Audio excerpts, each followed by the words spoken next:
Welcome to Cobra Kai. This isn't your local dojo. This isn't your mama's house. There's no crying, no quitting, and no being a You will strike first, you will strike hard, and you will show absolutely no mercy.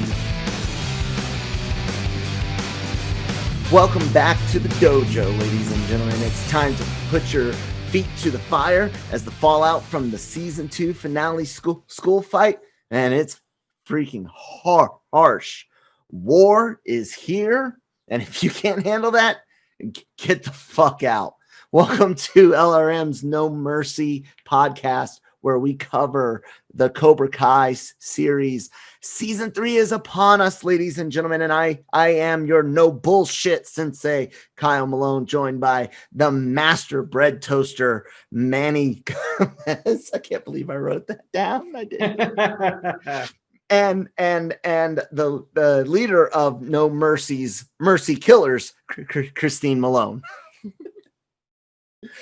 Oh man, ladies and gentlemen, obviously by the title you're aware we're covering the first 3 episodes on this podcast. We're going to do three episodes a week, and then the finale will be on its own, because I'm guessing it will most likely deserve to definitely get a little bit of special attention all on its own. So there's spoilers ahead.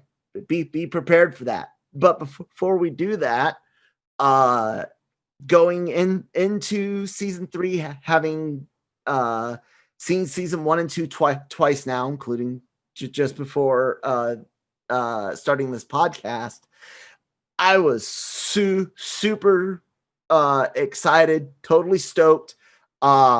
These first 3 episodes, there's some pluses and minuses, but dude, I fucking loved it. Manny, how did you feel coming in to season 3? Just that initial first couple of episodes, how's it got you feeling? It's a mess. There's a lot to sort out. You know, everyone's kind of like you mentioned.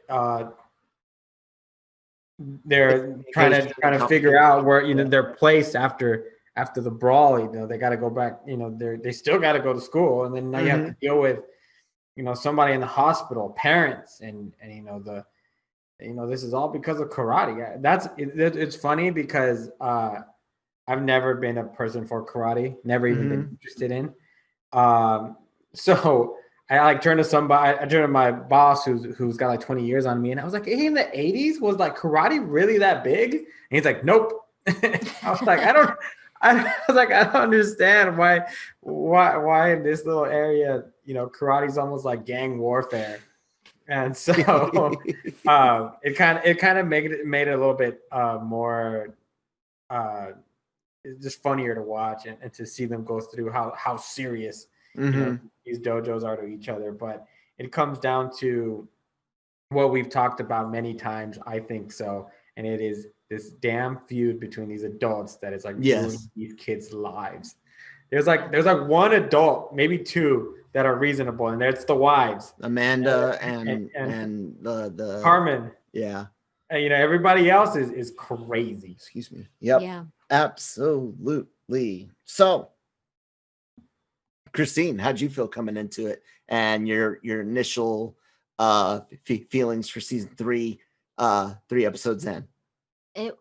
I loved it, and it's pretty intense. I mean, it's a really big fallout, and just seeing it all unpack. And I know it's like, normally I've seen a lot of shows, and the beginning of the seasons aren't so chaotic, but this, I mean, there's just still so much tension even after a big fight. Normally, like, at least I don't see a lot of shows where it's this intense, but it is, and there's just a lot going on, and been enjoying it. Good stuff. I already said I'm digging it. Totally stoked. Can't wait to watch more and talk more. So let's fucking get into it, guys. Episode 1, is called Aftermath, and obviously it's still dealing with the aftermath of the school fight. For those of you that don't know, so far, season 3 kind of brings us close to 1 year after season 1, because season 2 was the summer in between their school years after the karate championship and at the end of season 1 and beginning of season 3. There's a couple cool things that are going on in here. You've got Miguel in a coma, Robbie on the run, Sam dealing with PTSD, Aisha and her family have left, and fucking Crease is nuts. Yeah. So episode 1, Manny, what did you think about the whole metaphorical coma dream going on with Miguel, for him to wake up, and whose voice it was that really got him out of it? Well, I mean, it's kind of it was okay. I didn't really think much of it. You know, yeah, it was. It was there. Yeah. Christine, it was obvious what was happening, and it's cliched. We've seen it before. Other people legitimately fighting their way out of a coma, but I liked it, I guess, just because I'm invested in these characters, and I dug it. Yeah, but it did feel a little repetitive because it kept Yeah. like showing the same thing, and it wasn't like him, because like normally when you dream, it's not just of one thing. There's sometimes random things pop up. So it's kind of like it normally you don't experience the same thing over and over again, but it was like the same exact fight.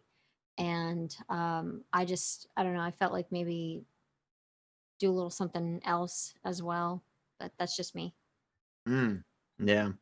Another you mentioned the 80s and karate. There's that joke in the first episode. I thought karate died in the 80s. That was funny. There's also some of course Johnny's going through a rough time. He gets in a drunken bar fight. He's arrested.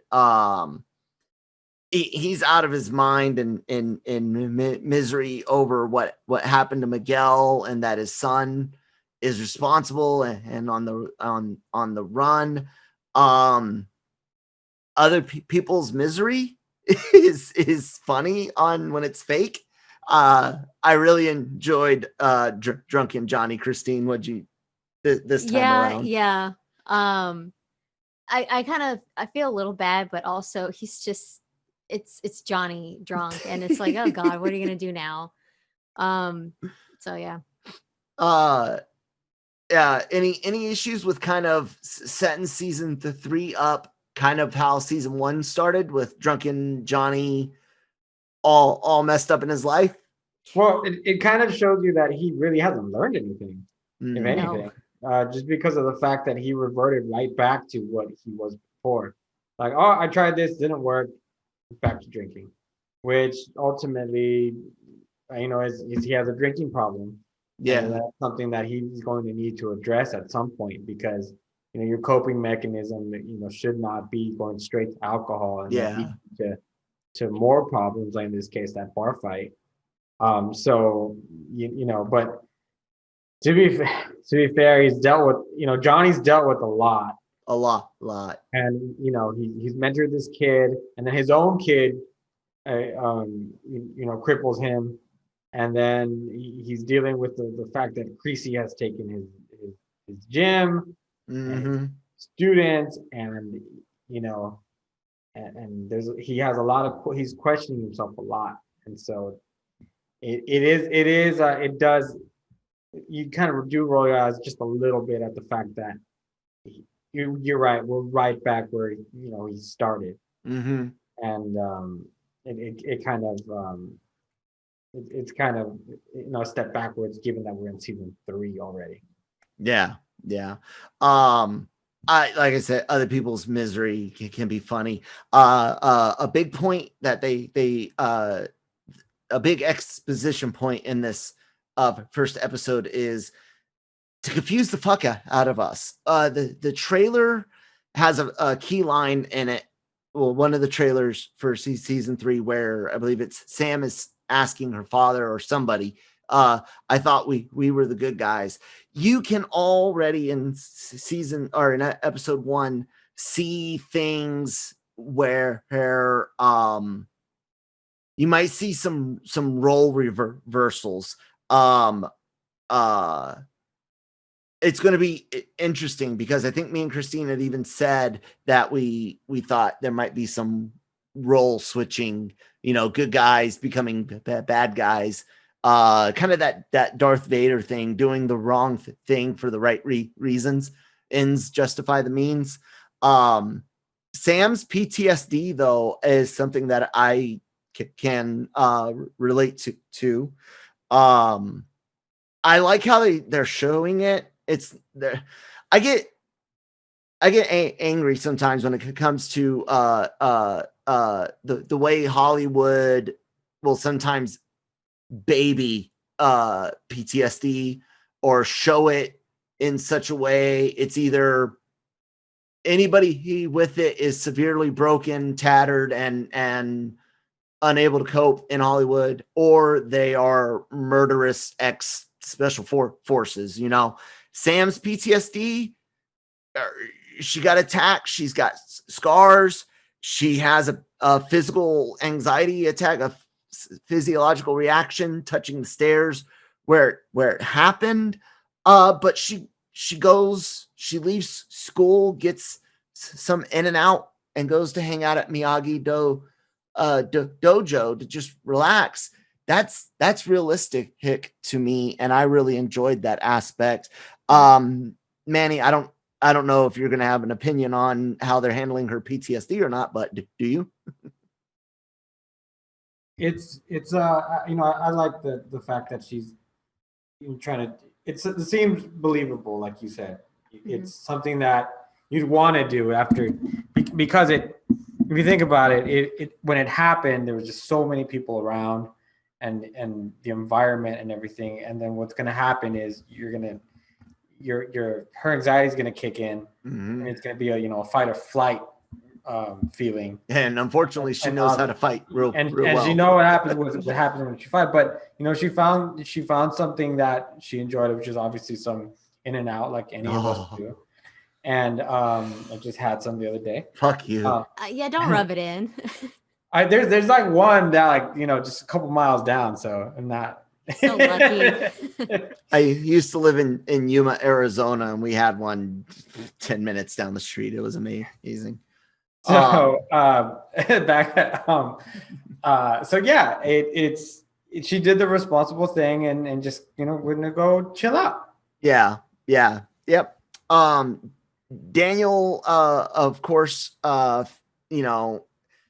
there's this school board meeting to deal with what had happened. The LaRussos are upset that their daughter, who was attacked and scarred for life, physically and mentally, was suspended, even though she was the one that was attacked by Tori. Tori instigated it. Tori's been expelled, but the LaRussos, they go to this meeting, and everybody's wondering like why didn't teachers stop it? And they say, well, teachers aren't allowed to get in between students. I know some schools actually have that rule, but those schools usually also have a resource officer. And I also know that through both my dad teacher, public high school, sister teacher, private high school, they're told during orientation that it is their responsibility, of course, to try to protect their kids' lives and protect their own life. I honestly think somebody would have stepped in besides Stingray. but you gotta admit when Stingray just starts punching and kicking Miyagi-Do people. It made me mad because it was like you applied for a job to protect students, and but you're picking sides. Yeah, I know. Such a child. I hated Stingray so much. We talked about Stingray. Yeah. So crappy. But basically the LaRusso name is kind of toxic now because even though Sam was attacked by Tori, even though Robbie at first basically tried to stop it, he again season 2 filled with miscommunications and stuff. It doesn't matter what happens, and Robbie's on the run. But after figuring out that his name is Mud, Daniel goes to confront Johnny, and try to be like, look, we got to get our kids' lives right. But he runs into Kreese instead, and they have a showdown at the Cobra Kai dojo. It was a pretty intense scene. Christine, what'd you think between Daniel and Kreese? Yeah, it's definitely, adding more to it. And just like, I don't know if these two are going to fight later. I mean, I know that's what Kreese says, but he says a lot of things, so it's kind of like, I don't know. Maybe something will happen between the two of them and they'll end up fighting. So we'll have to wait and see, but yeah. Manny, is it just me or is crap, what's his name now? Tanner Buchanan, or no, not Robbie. Martin Cove. Sorry. Is it just me or is he better as Kreese and Cobra Kai than he was in Karate Kid? Oh, well, there's a lot more time to develop him here. So I didn't mean just the character develop. Legitimately, his acting. Yeah, he's better this time than he was in Cobra Kai or in Karate Kid. Yeah, if you think about it, he's that much older and wiser, and he can use that to his advantage. But because he doesn't have to necessarily, a lot of his game is psychological. Yes. So even going back to what you were saying, his confrontation with Danny, I feel that they've been building that, and it's starting to simmer a little bit more. And I wouldn't be surprised if at some point they do come to blows, but it's that's going to be a moment. Yeah. That might even be like a season 4 thing, maybe. It might be like the culmination of everything. Yeah, because Daniel mentions how Sensei Miyagi was able to beat Johnny up a couple times. So Daniel goes to Johnny, says, "Hey, I've got a lead. I want to get Robbie to help convince him to turn himself in so he'll get a lighter sentence."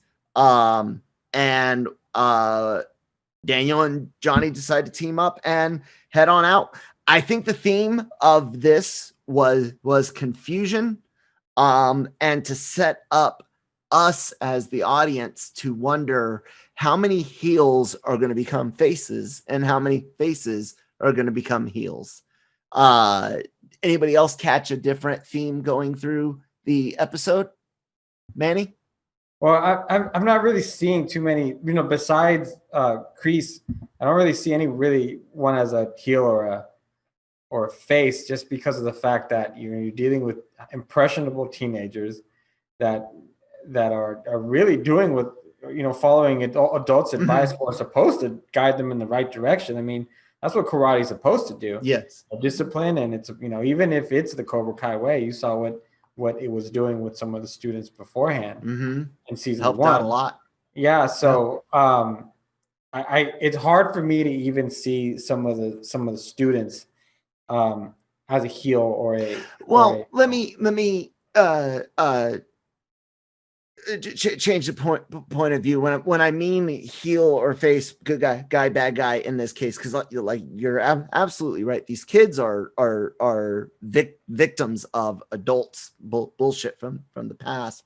I just mean in the general accepted morality stance of good guy versus bad. The aggressive person that backstabs or starts something, they're in society seen. That's what I mean by facing, not that the kids themselves are actually good or bad people.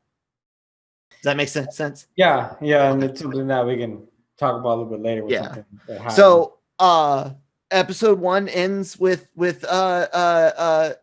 Miguel winning his fight to wake up, which was Johnny's voice. Johnny very uniquely gets to see him because only family can go see patients in ICU. So he goes and smashes his head into a paper towel holder so he could get to the ICU. But you already said it really didn't have much of an emotional impact on you. It did for me, I guess. It being Johnny's voice to wake Miguel up. But it happens and he wakes up and the episode ends. And now I need some grades because there was, I gave it an A minus. It wasn't perfect. I think it was a great way to start out. I didn't think there was a little bit of pacing and because of the confusion, and I know it's going to get fixed later, but it lost points because I'm confused. So Manny, what do you think you would give this first episode? I'm giving it a B minus. B minus? Okay. I'll wait for you to explain. I was about to just jump in. I'm sorry. Okay. Go ahead. Yeah, no, I felt that it was just really slowly paced, Mm-hmm. and it did not feel like the opening episodes from season 1 or 2. Because the thing is now, is that season 1 and 2 have set the bar. Yes. So despite whatever we like or don't like about episodes, if it's still not better than what I've seen before, I have to grade it lower. I can understand that. Or else my entire scale it doesn't work. Yeah, Christine. I went with B plus. It's it's just setting the stage of the season, and there was a lot of chaos where we left it off at season 2, so it's still kind of like continuing on, but it's kind of like starting to fizzle out some, but there's some fallout and all of that. And then also the coma dream. She did not like that. I will admit some of the choreography in both the coma fight and the juvie hall or juvie, isn't it juvenile? I don't know what they call it. Juvie, prison, jail for teenagers. I have noticed some choreography issues, which we'll talk about later. But yeah, so onward to see episode 2, ladies and gentlemen. We actually, one of the big things in season 2 was learning that John Kreese is a fucking liar, and we start learning an alleged past from Kreese. We learn in season 2 that he's bullied, that he knows how to fight. He's a big, tough guy, but he's not trained yet. Working at a diner, potentially wants to join the military, which we know he eventually does and goes to Vietnam. We do get to see what's going on with Tori and Robbie more this episode than last episode. Last episode was really focused on setting up what's going on with the LaRussos, Miguel and Johnny. And one big thing I forgot to bring up about episode 1, guys, fucking or is it in episode 1? Yeah, the business is in trouble, guys. Just saying. The LaRusso thing is in trouble, and I think it's episode 3 where we talk about Yeah, Danny episode 3. LaRusso spending all his time doing the dojo is going to cause his business to hurt? No way. Hey, you mean the wife was right? I'm not gonna say anything. We also get to see Robbie's mom is at rehab, and that Daniel has actually been in touch with her regularly, probably for dealing with the things with Robbie. Thank you. You're welcome. Second time fight over. Boy mentioned. Sam is essentially accused or at the school thing. Sorry, let me reset this. One of the issues with Sam is everybody out there is basically saying that the whole school thing happened because Sam kissed Miguel, and that's what caused Tori to do what she did, and so the adults in that meeting in season 1 mention it. I heard it was over a boy or some shit like that, and it gets mentioned again in here. There's a new pet at Cobra Kai, which we'll talk about here in a minute. We get a really fun car chase scene, and a good old fashioned criminal chop shop fight. So I liked episode 2 pretty well. Christine, seeing Kreese's past, are you happy that this is happening for this character? I mean, I'm sure they want to just tell the story, but I don't give a shit. He's a bad guy, you know. Yeah, he's a bad guy. Okay. I don't know. It's like trying to Humanize him. Yeah, that's what I was gonna say. But it's like, but not really. It's just more like, letting you know what's going on. But yeah, like, so it's kind of like, oh, you just somewhere took a wrong turn. Mm-hmm. So, but yeah, I didn't like it. I don't know. I'm excited to see his past. Manny, are you? Nope, absolutely a waste of time.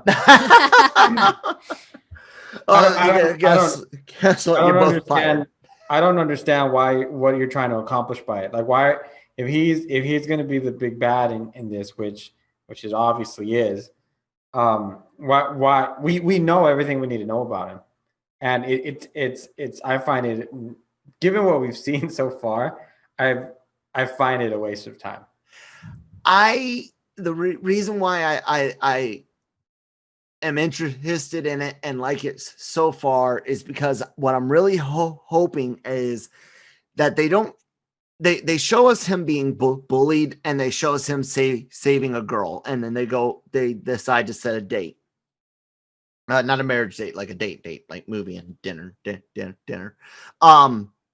I'm hoping that they show that he is a bad guy from the get-go, and that even the good stuff that he does is for selfish reasons. He's a nice guy. I want I want to see him be bad, and I want to make sure he was always, I don't want him to be sympathetic. You know what I'm saying? And you are right. Whoops, sorry about that. You are right, Manny. Right now, he's an unsympathetic, no empathy villain. We know he's lied. He cheated Johnny out of Cobra Kai. You're right. We don't need it, but I still want it. Great comedy in this episode, because Johnny and Daniel are back together. Whenever they are not fighting, they're absolutely hilarious together. I think these guys have got really good chemistry. Obviously, they've worked together for a while on several projects, but I don't know. It just reminds me of all the fun times of me and my friends driving around or bullshitting, whatever the case may be. Manny, the bromance, man, you enjoying it? So the thing about it is they got to be careful not to be too repetitive. because I feel like I've seen it before, and then I think of season 2 again. It's like, wait, I've seen it multiple times. Yeah. So, and the fact that it's the same kind of bickering that we've seen before, it was kind of boring to me. Okay. If it was maybe something a little bit different, I would have probably appreciated it, maybe in a different situation. But just the way that they're still kind of at each other. You just kind of like, well, you started it, kind of like that kind of just pouting at each other, but together for a good cause. It was kind of I hate to be the that guy, but it was kind of just boring. Okay, sure. I enjoyed it until like at the end of it when they're fighting again. I'm like, again. I liked all the funny part, especially like when Daniel takes them to see what's her name? Not Carmen. The ex. Robbie's mom. Where is it? Click Yasmin? No. Click C full cast. I can't remember Robbie's mom's name. Let's go with Robbie's mom. Yeah, Robbie's mom. Robbie's mom has got it. No, anyways, she's in rehab, and there's that great joke where they think Daniel's bringing Johnny in for rehab, and he's like, "No, man, I'm not a quitter." Yeah, that's a good joke. That was awesome. I loved it. We let's talk about Tori for a second. Tori was expelled. She has moved into an apartment with a younger sibling and a sick mom who has kidney issues. She's behind on the rent, and she's got a pervy landlord. Yeah. Who is basically like, pay rent or fuck me, and he's really gross about it. He's a walking stereotype, and he'll eventually get dealt with. But Tori's position in the season, Christine, that's, I mean, I didn't word it correctly. Basically, that whole thing with Tori and the landlord, and what eventually happens with Kreese. What do you see going on with Tori's character? Are you happy with it, or do you think they're not doing enough? I mean, like, I understand what they're doing. Because I mean, she's not just a pure bad person. She's not Kreese. I think she has the potential to become Kreese if she's not careful. I mean, because the way she attacked Sam over a kiss, it's like, shouldn't he be kicking his ass? Drunken kiss at that. Exactly. And it's like, she just went nuts, and I know she's got a lot on her plate, and I'm sure it was just like all about to explode. And, I mean, it's great that Kreese helped her out, but I mean, she just needs to be careful, because right now she's a kid and she just got expelled. And it's like, there's going to come a point when you're going to go to jail for what you do. So, yeah. So Manny, with Tori's situation, dude, I kind of agree with Christine that because Kreese does help her out. Basically, we get the impression that he, roughs the guy up and basically says, let the girl live here and pay you as she can, or I'll kill you, or something like that. It comes after the really cool pet that I talked about. So Kreese reveals a mouse, a pet mouse, to Cobra Kai. One of the young kids is all cute. He's like, let's name him Clarence or something like that. Yeah. And then he's like, okay, it's time to feed the snake. We're going to feed the snake the mouse. And the kid doesn't want to do it.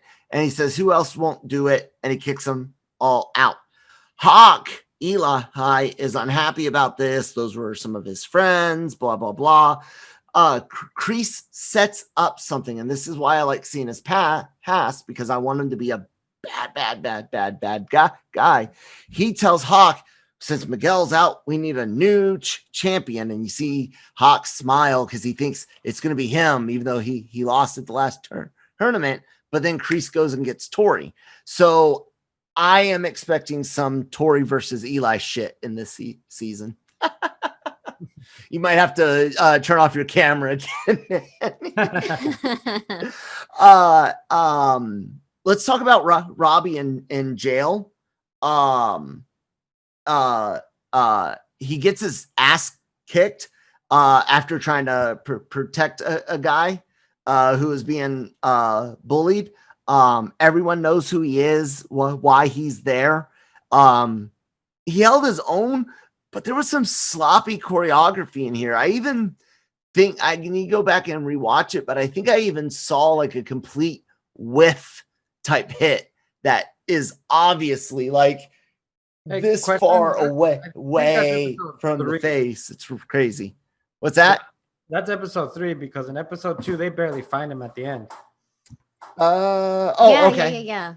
So we'll talk about that later. Yep. I have to talk about that later. The tampon line was funny. The kid with the bloody nose at the lunchroom. So yeah, we'll have to talk more about that in episode 3. Miguel, he's awake. He yelled at Johnny, said leave, because he's like, they tell me I might not walk, and he says, I showed mercy, Sensei, and this is what happens. What does that mean? And Johnny's like, I don't know. And Miguel just rips into, even look at me. He like, when a 16-year-old kid can scream at an adult like that and command that authority because of the situation, that's a really serious situation. I thought it was wonderfully acted. An emotional scene for me, because that was a son rejecting his father because his father made a mistake, or he's perceiving it as a mistake. So yeah, what did you think about that whole situation, Manny? Well, I mean, it's like I've said before, these are kids who are counting on adults to tell them, how to proceed with life, and how to do with advice and with morals, and set them on the right path. And Johnny had told him, and confused him really, to show mercy, and then to see him in the situation that he is because he followed that advice. Of course, it's going to have him questioning everything. It's to be expected, and it's Johnny's fault. He was. It's arguably he was not ready to lead a dojo with kids if he doesn't even have his own life in order. Yeah. And last episode. And have all the answers as well. Right. And so now you have all these impressionable kids that you're really able to brainwash, and you see the consequences. And I mean, just to further make a comment on Tori's situation. I think that's a really good storyline to follow, just because she's a new character and it's different.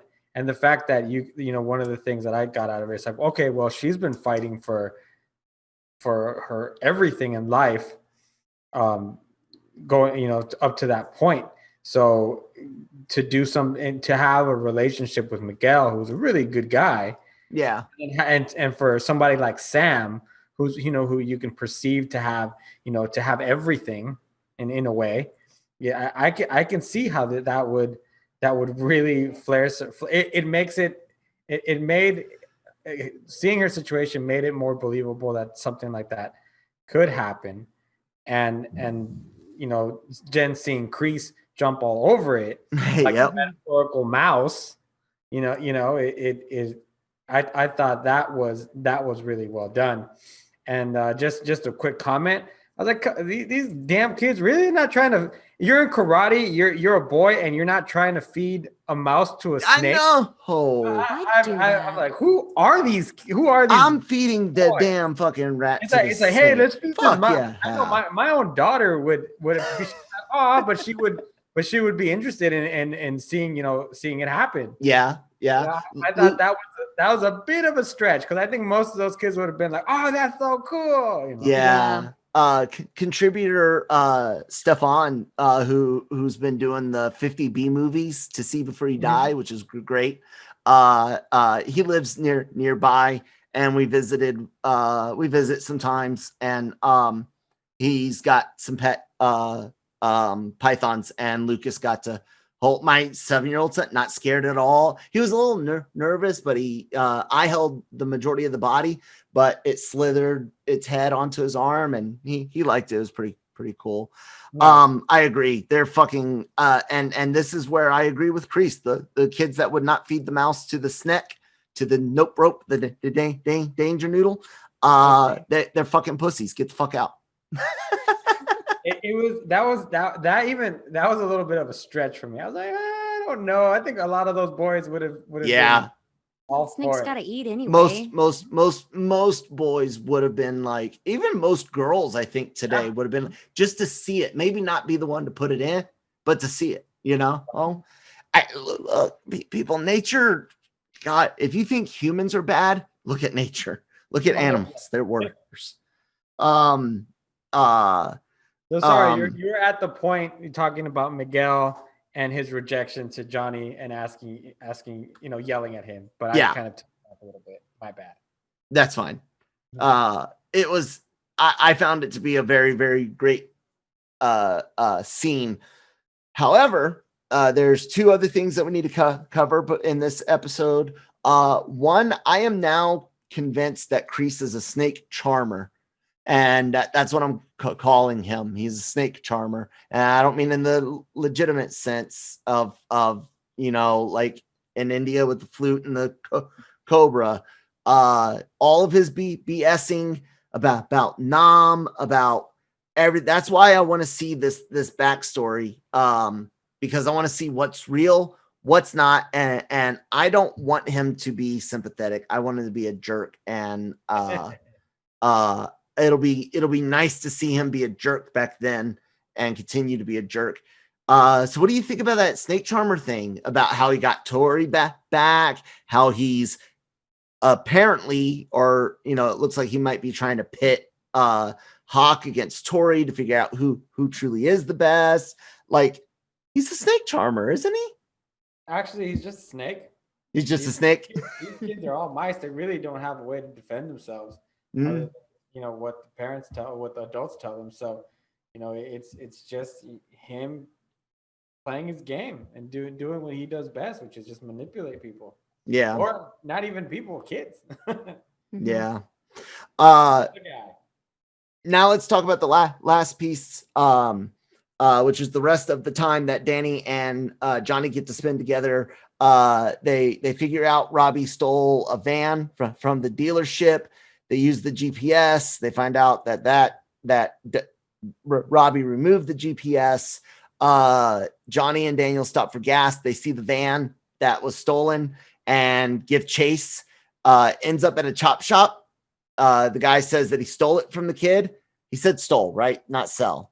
Yeah, I think he said stole. Yeah.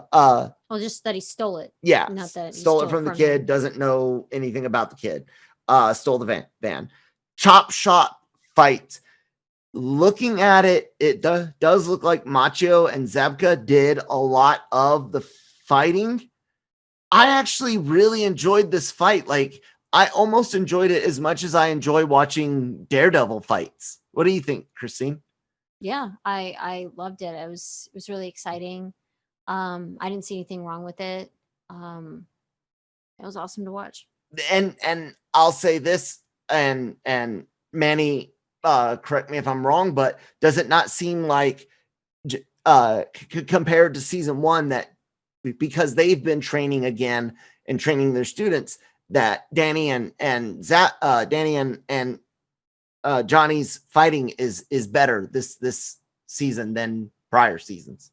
Yeah, I would agree with that. It was a cool. So like the fight scene was cool, but the build up to it, I was like, come on, they're really giving they're really doing a car chase right now. Yes. The two regular guys. That I did have a little issue with, but the fight scene was cool. The build up. Okay.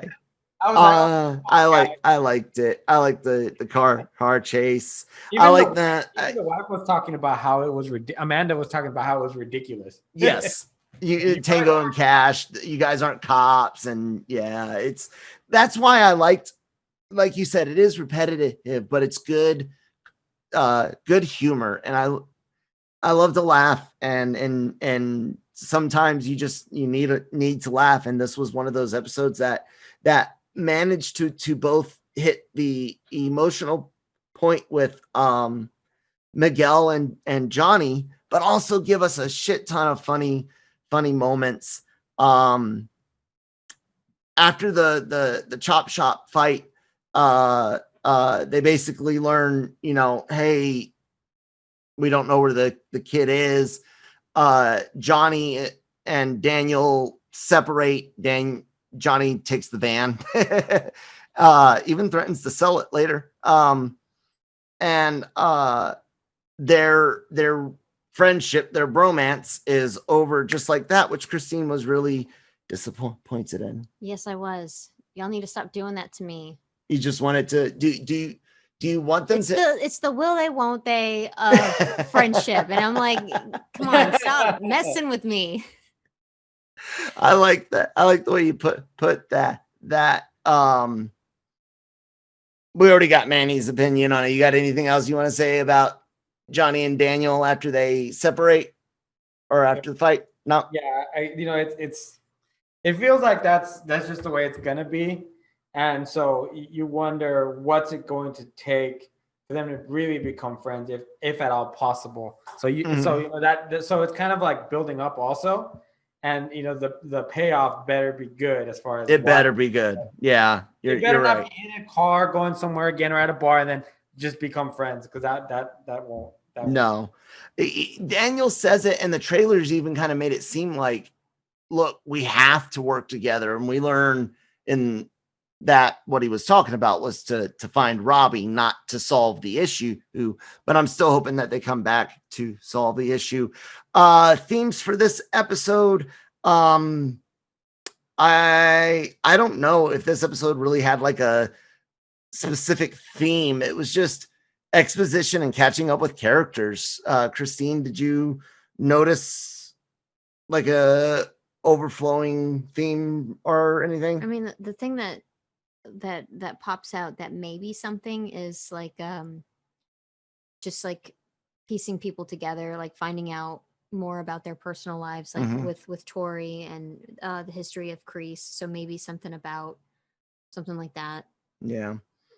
Did you notice any theme or any running stuff, Manny?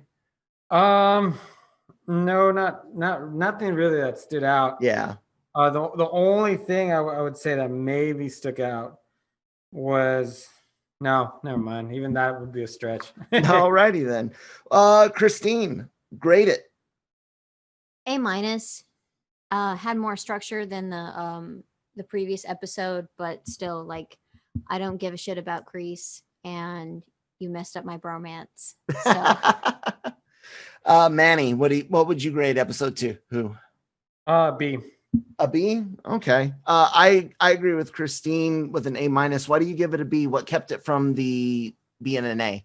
You don't need to put unrealistic car chases in it. And then also I think that Kreese's backstory is a complete waste of time. Okay. Where you can spend it on other characters. And then like something also that happened in Louis' back, and and they spent quite a bit of time on that too, and I'm wondering why. No, we didn't even talk about it. It was just kind of like I wrote it down because he becomes more important in the next episode, but I did write it down that he rehired his cousin Louis. Yeah, but his impact is, so there's a lot of things in there that to me feel like filler. And I feel like the Kreese backstory big filler. And because it's not like it doesn't even have to do with anything going on at that moment. Like, you know, sometimes series will do, or movies will do a really good job at a particular point, this memory comes up because something that's happening. And this just kind of feels like, oh, end of scene. Oh, boom, here's more of his story. And it's kind of like, oh, is this like an intermission kind of thing? That's why it just. Yeah, it didn't blend as well for you. No. I can agree with that. I did feel this episode, since it felt choppy, because like I said, it was all exposition and catch up type stuff. And so, yeah, I gave it an A- as well. So carrying on, we're not doing too bad. We're right under an hour, and we're finishing up with episode 3. Episode 2 was actually called Nature versus Nurture, which is an interesting title for that episode, because you think about Kreese's speech at the end of episode 2, and how he's nurturing these kids, and versus what the nature of a human being is, like the young kids that didn't want to feed the snack, but they should have, because the snack was hungry. So I actually like that title. I think it fits quite well. And then episode 3 is called Now You're Gonna Pay. I will say this, interesting enough to me, these are pretty well rated on IMDb. Episode 1, 8.3. Episode 2, 8.5. And episode 3, 8.2. Each of them have over 1,000 reviews. Not too shabby. I kind of agree. Let's get into episode 3. Big things that happen. Johnny drunk at church. His old buddy, the pastor, he's at his church. Completely just, Kicks his ass. Fucking the day up. Bobby, played by Ron Thomas, Pastor Bobby. There is the news that Diome, it's supposed to be fucking Toyota. It's fake Toyota. Has made a deal to stop selling cars through everybody else except for one dealership, and that plus the bad press from the school fight has got Amanda and Amanda very, very worried about her business that she has worked very hard for with Daniel, and then Daniel's worried, but he's lacking balance, like you said, Manny. Last season, dude lost his balance, and that's a big thing here. Sam gets to visit Miguel. The juvenile hall fight that I was talking about, we would talk about that a little bit more. Daniel's car story is really great, and I love getting connections back to Karate Kid and using scenes from it and stuff like that. And we get a little bit more backstory on, or not really backstory, but information on just how much of a fucking jackass Johnny's stepdad is. There's a car wash to raise money for a surgery that may or may not work for Miguel. We don't know yet. And let's kind of get into it real quick. Drunk dude at church. Manny, how much did you love or hate that one? Or was that too repetitive for you as well? I mean, it fits the notion of what's going on with Johnny. And again, he needs help. And it's another cry for help. At least it's consistent with his character. Yeah. Mm-hmm. So something didn't work out, go back to the booze. And I don't really necessarily even mean that in a funny way. Yeah. He's but if you're gonna end up somewhere like that, church is probably the right place for you. Yeah. I did like that the pastor had to go ahead and put the boy down. Yeah.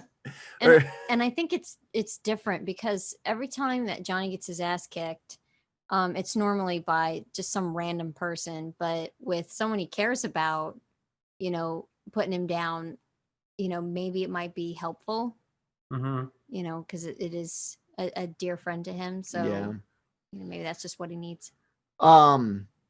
Johnny is basically like, hey, look, Miguel needs this surgery. What can the church do? Can you guys help? Can you help me? Pastor Bobby says, yeah, we can make a nominal donation, but really you got to look at like crowdfunding and stuff like that. The kids had a good idea. Miyagi-Do opened up a car wash. They did it right. I see car washes all look. This will come off chauvinistic, sexist, and everything, but it's just a fact. Okay, sex sells. Attractive people showing skin at a car wash will get you more money than a car wash with fully clothed, no scantily clad people, and that's males and females. So they did it right. They actually had the girls out there in shorts and bikini tops because they're high schoolers. They shouldn't be too sexualized, but they did it right. That's more realistic. Good for them. Whatever. They raised money. Cobra Kai finds out about it, and we get a redo of the bike ride from the Karate Kid series with Johnny and his friends, but now with Eli or Hawk and his buddies. And they steal the money and beat the shit out of one of the Miyagi-Do kids. Ooh, I don't know why I got the hiccups so bad. So the car wash scene and stealing the money, Christine, opinions, analysis. I have a lot. Okay, first off, Oh wow, where are the parents when you Right? have kids who Yes. deal with you're helping with money? They've got like news attention, and it's like, why is this kid taking care of the money by himself? Yeah, the youngest, smallest Yes, like, Miyagi-Do kid. God, like, why? Knowing that a bunch of terrible kids gonna get mad, and it's just like, I don't know, like that was one thing. And then well, I had another point that I was gonna make, and I'm trying to. Yeah, you said a lot, and now you're I letting us know, down. it's just Now it's not a lot, Christine. That's just one. I don't know. It like with what you were just saying about the car wash with sex sells. I mean, I did like the part with the guy big, giving the money. guy. Yeah, and he's like he's got his stomach and his chest like all over it. Yeah, here we'll take care of you. And the guy's like, oh God, they already took my money. That was awesome. I did love that scene too. Funny scene. And I liked how they did the news like helping them advertise to get people to rally and help out. So that would be more helpful for Miguel. But I would have gotten also not just parents, I would have gotten Miguel's mom and grandma there, to participate, like be there and be like, just, I'm going to hand you the money. Yeah. It's on you now, so that would have been a smart thing. So there's three. There's a lot of suspension of belief in this season so far. Car wash and money issues. Manny, you mentioned again or agreed with Christine, like, where are the parents? And it really doesn't make any sense on how they handled the money and transporting of the money. But what'd you think of the scene and the humor and using the news and all of that? The scene was good. The scene was fun. I liked it. I found it funny also. But yeah, it seems like it's becoming a theme for me in Cobra Kai. So where the hell are the damn parents? Like where, like, Charlie Brown. like when, LaRusso was like complaining at the school about, about the karate thing and everything. I was like, they kind of have a point. and then and now here, but I don't, with as much money as this kid had, like there should have been, like you guys were mentioning, a family member there, something, Yeah. anyone. But to think that they were gonna just throw this and it's just gonna be the kids, they had to ask permission for somebody for the water and for the lot and the area. It didn't just happen. So yeah. And Cobra Kai is screwed because there's video evidence that Miyagi-Do raised the money. right. And they didn't file a police report. Well, we don't know yet. Yeah, well, yeah, because it seemed that way. Just the kid was upset, but to me, it just that would have been like the first call I made, after being assaulted and robbed, is the police. And you don't know if the area has like security cameras or something. And I don't know, considering that this is the year that they have it in, there's going to be security cameras around usually. And it's like, why aren't these kids thinking about that? Why isn't it in the show? I don't know. Not just that, but the fact is, like, they were going to use the money for the same purpose. So it's like, file the police report. Whoever turns in the money for Miguel's surgery obviously took our money. Yeah. So it's very simple, and it did that part kind of had me roll my eyes a little bit. I was like, oh, like things don't just happen, and just like, oh well, we lost the money.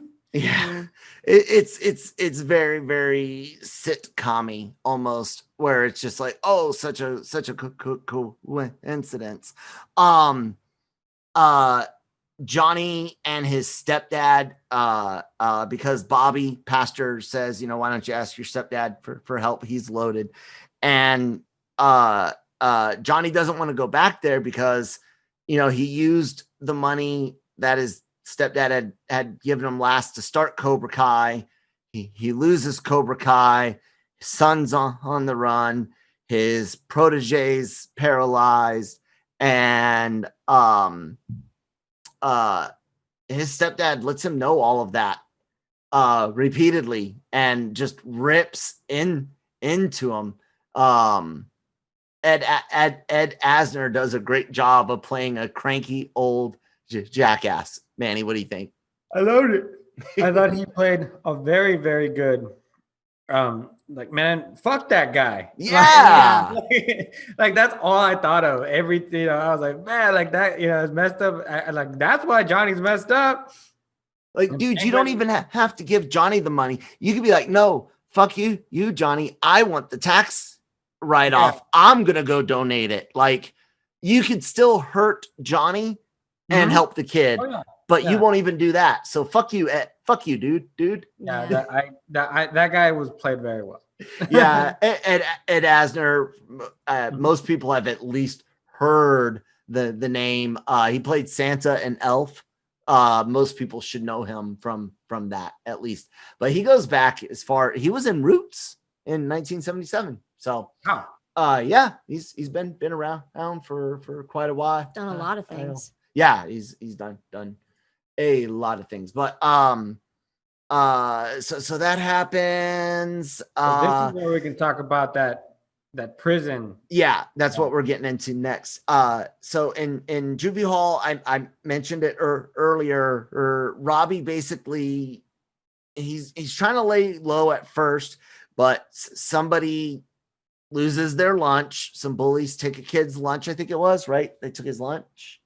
Or no, they took his table. They told him to leave the table. He was playing cards. That's what it was. But they did say, thank your mom for the care package. Yeah. They took something from him. They had earlier.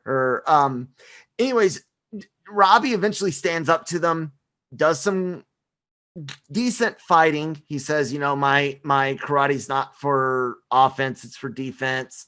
And they're like, well, you better hope it works or some shit like that. And it felt, it's the right thing to have happen.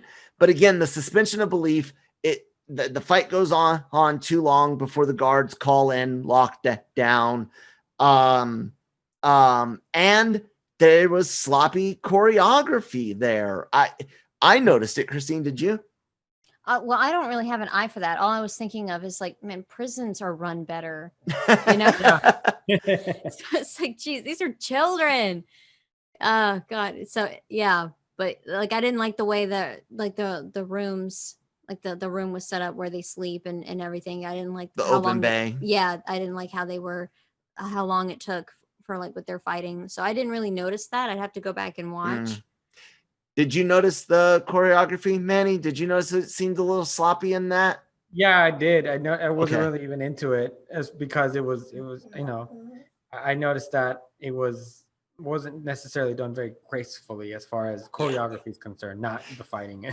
And I know that the other prison kids are supposed to be brawlers, and so yeah, it would look sloppier than two professionals.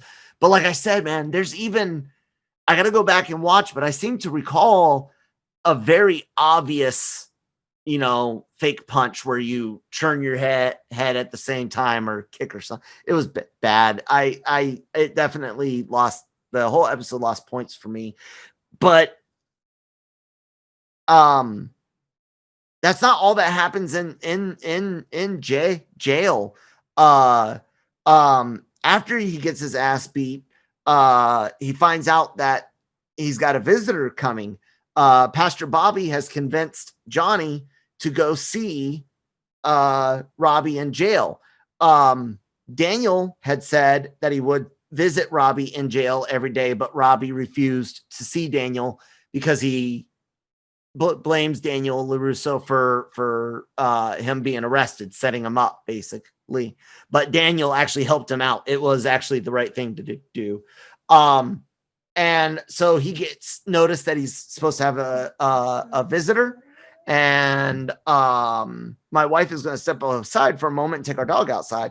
So it's going to be me and Manny for a moment. Bro time. Dude, talk about prison with Robbie, Manny. What are you thinking about it? I wasn't happy when LaRusso at the end of the episode 2 was like, "Oh, this is for your own good." I was like, that there could have been a better way to do this. Like, I don't know. It really rubbed me the wrong way that LaRusso would just send him to jail, and then when he's in jail, he's got to deal with these guys and everything, and meanwhile, the majority of the people on the outside aren't even worried about him. They're worried about Miguel, which is obvious, though. It's for a good reason that they're worried about Miguel. He's in the hospital, but at the same time, it's like, hey, no one's gonna care. Not even my dad or even Danny, who actually Daniel, who put me in here. So I mean, there's a lot of resentment there. He's had a tough upbringing. His mom, we all saw how wonderful of a mother she was in season 1 and 2. I agree that the springing it on him was wrong.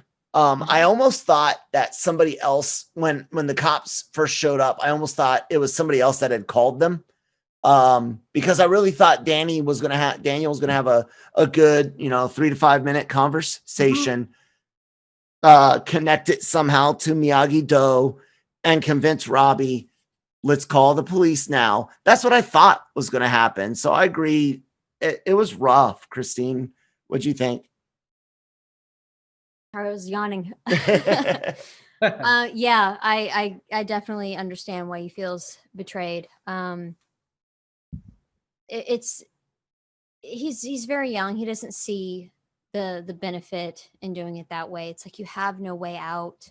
You have to do something. Yeah, you're not going to get to a no extradition country, kid. You can only run for so long before you get caught. So that was his best option. So, and I mean, you I don't even think a DA would even try attempted murder. This is a an assault case, dude, you're gonna get I don't even think he should Right. be in juvie. I think he should Right. be like in probation or something. Yeah, like even like in our school, I don't even remember what year they put it in, but they had security cameras. I'm pretty sure that this school has security cameras. Yeah. You could see that shock, like, oh crap, I didn't mean that, look on his face. So I don't Yeah. know. It was kind of harsh. Yeah. What really sucks is at the same time that Johnny and Pastor Bob are supposed to visit Robbie, Johnny is taking money, I guess, from the church to the hospital to drop off before going and visiting Robbie. And Carmen, which is Miguel's mom, and Miguel's grandmother are there, and Miguel's grandmother convinces Johnny to come in and try to talk again to Miguel. The grandma knows that, Miguel and Johnny have a special relationship. Johnny's important to him. And so she's like, come pray with us, be with us. She's trying to make him seem like, dude, you're part of his family. Mm-hmm. So please come in. Even though he said go, kids do that all the time. I hate you, mom and dad. No, they don't. They love you dearly, So I liked that, but he stands up his kid, dude. What would you do in that situation, Manny?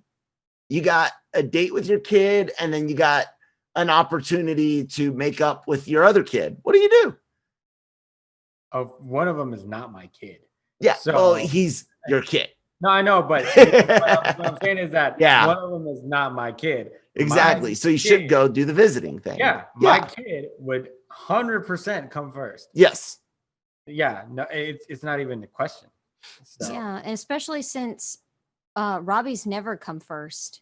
And never. And Miguel has family there. Yep. Robbie has no one. No one. A bunch of guys trying to kick his ass. Yep. And he shot down the one guy that offered to show up every day. And the one guy that literally, while it wasn't executed the best, the guy that legitimately is helping make the best decisions for him. Mm-hmm. The show just keeps you guessing all the freaking time, man. We thought maybe the doctor might be Allie, because I think she was a doctor or she married a doctor. I don't know. But the show, the episode basically ends with the Miyagi-Do student showing up to the LaRusso house to show the little kid that got his ass beat and the money taken. And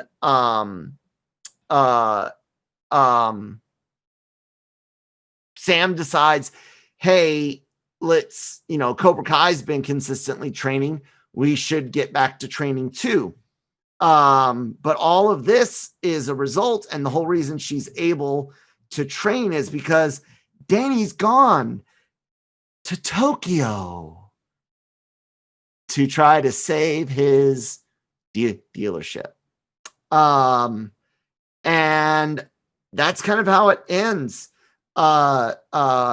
We know we're going to get some Karate Kid 2 characters coming up.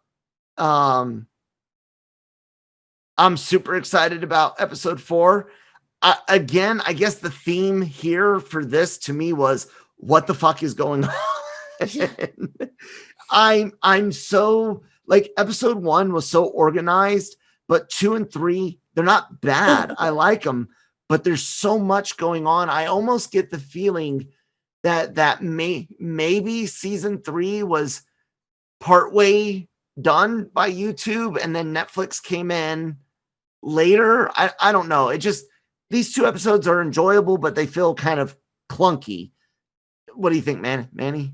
No, I didn't like this episode quite at all. I mean, it clunky. It didn't really have a direction to it. So I gave it a B because of the clunkiness. I enjoyed the humor again with Johnny and drunken church and stuff. But again with the suspension of belief and whatnot. Manny, what do you give it? Give it a C. A C. Okay. Why below me? I didn't feel like I learned that much in the episode that I Oh had wow. before. I felt that Robbie shouldn't have been in juvie. Yeah. And do you think he should have been on the run still? well, I mean, Or no, yeah, he should have been like probation, like I said, right? Oh yeah, something like that. And the same thing with the car wash. You know, yeah, it was enjoyable, but there's a lot of it that is becoming a little bit far-fetched as far as being believable. Yes, the Because suspension of belief. It's like that wouldn't really happen that way. It's almost like I said, sitcom-y. Like I said, how long it takes the guards to stop the fight and leaving the money with the little kid on a bicycle. Like you just raised, say, $1,000. You're not going to leave that with a little kid on a bicycle. And I'm a huge Star Wars fan, so I all about suspension of belief. But this isn't set in space with space wizards. This is realistic. So I get I'll it. tell you the only moment I loved in this episode, and that's maybe because I'm a romantic at heart, is I love the little flicker, the little look that Miguel gives Sam when she walks into the room. I love that. I was like, he's a good actor. I like that. And then the card that she gives him with the octopi. Yeah. That was good. But yeah, the little look, because he's good at keeping, his morale down, obviously, because of what he's going through. But the moment he sees her, you can just see that little spark. And I like that. Mm-hmm. So kudos to that. Do you know how to pronounce the actor's name correctly? Yeah. Can you say it correctly for me, please? His name. What is his name? Because the X should be like an H sound, so it should be like Holo. No, it's not actually. No, his name is Xolo. Xolo. Okay. Like I told you, like the Mexican hairless dog, Xolo eats quaintly. Oh, God. Okay. Xolo. In okay. Mexico, depending on what part of Mexico you are, the letter X has different sounds. Different. Okay. Got it. So actually, one of the first questions we asked him when he reached our table was how to appropriately pronounce his name. Good. But his name is pronounced Xolo. Xolo. Okay. Yeah, and then Mary let us know that her name is pronounced Mary too. He is a great. I've mentioned it in countless podcasts. The Cantina reviews, LR mornings. I am such a fan of facial acting, like you mentioned. The look he gives Sam coming in the room. Xolo's a great actor, man. His anger at Johnny, believable. His hope with Sam, believable. I dig it. I gave it a B. Overall, Manny gave it a C. Christine, what do you got? I did B plus. Okay. There's just a lot of the little moments that I really enjoyed in it. But yeah, just the feeling of it. There's some things that just didn't work out for me. Some things that were just like, I don't believe that. That just seems like we talked about before. Where are your parents? These kids have way too much freedom. A lot. Yeah, it's like, and that's the thing. It's like I'm calling it freedom, but really it's just kind of like there's just not a lot of structure for them. It doesn't really feel like freedom. It just kind of feels like go fend for yourself. So yeah. Well, ladies and gentlemen, that wraps up the first 3 episodes of Cobra Kai season 3. I'm super excited to get into the next three episodes. We will be covering episodes 4 through 6 a week from today, next Thursday. And then we're going to do 7 through 9 on the 21st. And then we'll have a finale on the 28th. So stick around with us, guys.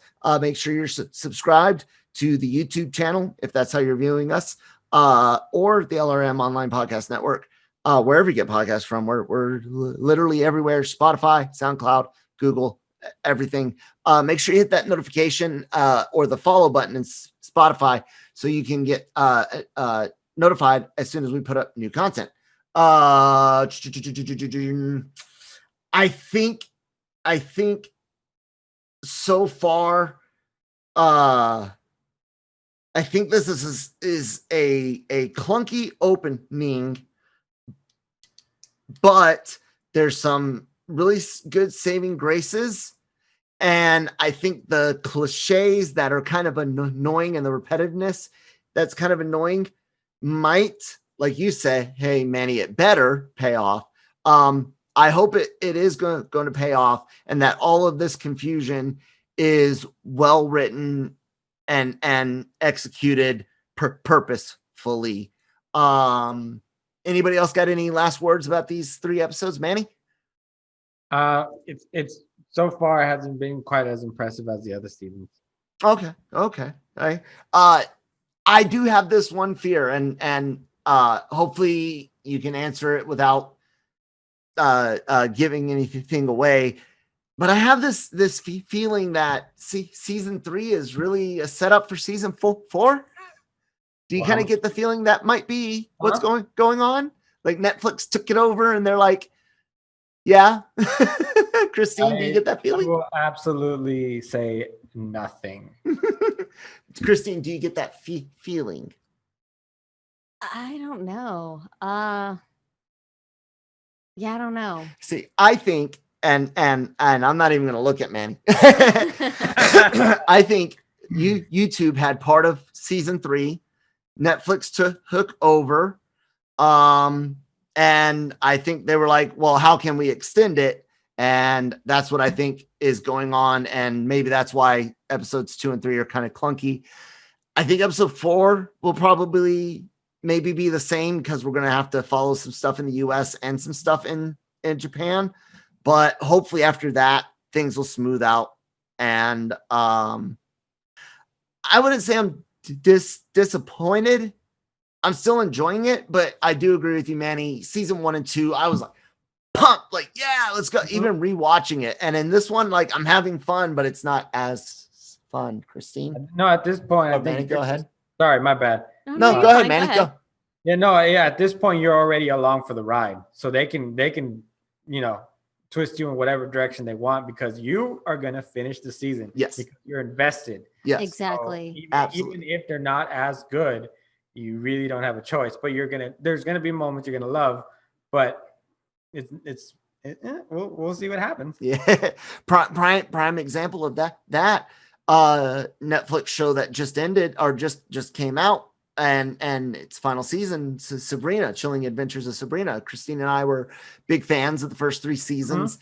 I have some issues. Sometimes I think they push certain social issues. They push them wrong. Or doesn't feel natural. Yeah, it doesn't. Yeah, that was a complaint. And then I give them kudos on going all in on the satanic shit, like legitimate Lucifer, not Anton LaVey Satanism, but like real satanic shit. But the ending was terrible. We just didn't care for it. It was so we've got hopes for this show.